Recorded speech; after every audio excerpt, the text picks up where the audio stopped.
রাশিয়ার রাজধানী মস্কোতে আশ্রয় নেওয়া সিরিয়ার ক্ষমতাচ্যুত প্রেসিডেন্ট বাশার আল আসাদকে বিষ প্রয়োগের মাধ্যমে হত্যার চেষ্টা করা হয়েছে বলে অভিযোগ উঠেছে। এক বিবৃতিতে তথ্য জানিয়েছে ব্রিটিশ সংবাদ মাধ্যম দ্য সান। ওই প্রতিবেদনে বলা হয়েছে, গত সপ্তাহের রবিবার মস্কোর এক নির্জন অ্যাপার্টমেন্টে বসবাসরত আসাদ হঠাৎ গুরুতর অসুস্থ হয়ে পড়েন। তখন তিনি চিকিৎসা সহায়তা চান।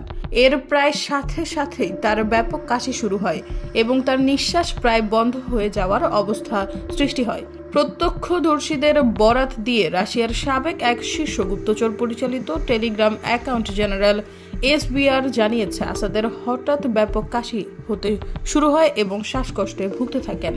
অবস্থার অবনতি হতে থাকলে দ্রুতই তার অ্যাপার্টমেন্টে চিকিৎসার ব্যবস্থা করা হয়। জেনারেল এসবিআর অ্যাকাউন্টে আরও বলা হয়, এটি নিছক একটি স্বাস্থ্যগত বিপর্যয় নয়। পরিস্থিতি পর্যবেক্ষণে হত্যার পরিকল্পনার সম্ভাবনাও উড়িয়ে দেওয়া যাচ্ছে না। আসাদের শরীরে বিষক্রিয়ার বিষয়টি মেডিকেল পরীক্ষায় নিষিদ্ধ হয়েছে বলে দাবি করেছে জেনারেল এসবিআর। তবে এই দাবির পেছনে সরাসরি কোনো উৎস বা সূত্র উল্লেখ করা হয়নি। আসাদের এই অসুস্থতার বিষয়ে রুশ সরকারের পক্ষ থেকে এখনো কোনো আনুষ্ঠানিক প্রতিক্রিয়া জানানো হয়নি।